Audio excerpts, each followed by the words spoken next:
Orca, it's been a journey. I think the number one question that gets asked about the Orca is around how to size it. The anguish and indecision around how short do I go? It just doesn't seem realistic for me to actually size down as much as I'm hearing recommended. So I'm gonna try to give you a quick and skinny on a fat and short. I personally am about 190, 5'11". I predominantly ride the 153 in the sport. Call it a normal snowboard. I'd be riding between a short 157 and a 162, 163 twin and powder. So I generally step my size down around 8, 9 centimeters.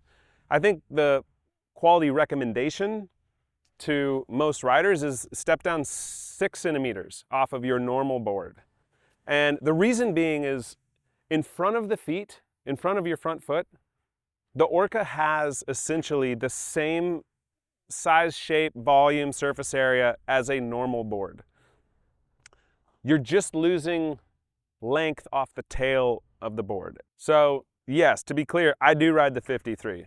However, I will ride the 156 when it's really deep and the pitch is not very steep. The steeper terrain you get, speed is not a problem. So that's when I size down to a 53 in like critical steep terrain. Also, I love the maneuverability of a smaller board carving on resort. Velvet Castle Line, Spines in Alaska, like I'm 100% on the 153.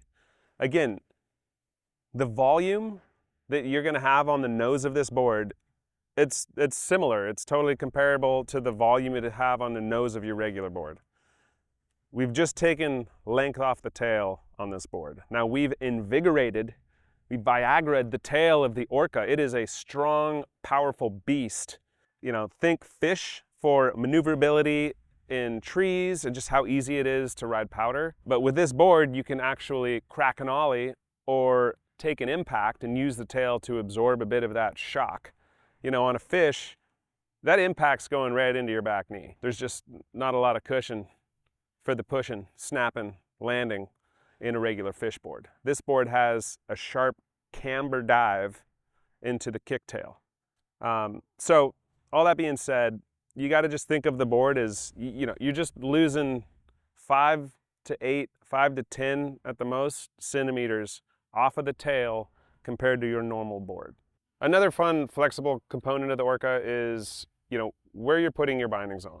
How far back on the inserts is your back foot?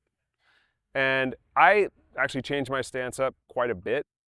You know, if it's super deep and super steep, I will tend to set my bindings further back towards that furthest back insert on the back foot. Resort, you know, I'm at least 1, sometimes 2 inserts forward on my back foot. And it really has a fun variability in the ride. You know, carving resort, I like to be a little forward on it, frankly. An interesting component with the Orca is you don't want to give yourself too much of a nose. So what I mean by that is if you have, you know, a 22-inch, 21.5-inch kind of skinnier stance, and you're really far back on the Orca, and you notice proportionally, you kind of just have this big, huge nose and small tail.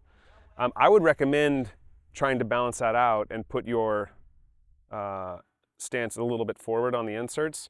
Reason being, the way that the flex pattern was designed with this board, if you have a tiny tail on this board and a massive amount of nose, if you're all the way back on your inserts with your front foot, when you do deep turns in soft snow, like that nose is going to flex a little bit too much. And in fast situations, you can get an over flexing of the nose, which could send you over the bars.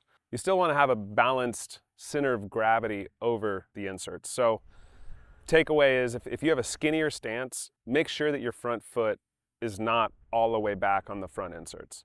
It's a board that you can play with, and I think it's fun how you can really get a bit of a different ride out of the Orca, you know, from super deep days that you might inch a little bit backwards to resort carving where you want to be a little more centered over the board. Bring that stance a little forward. And even by changing it, one hole at a time. A lot of people set up their board and spin the whole season, don't touch your stance.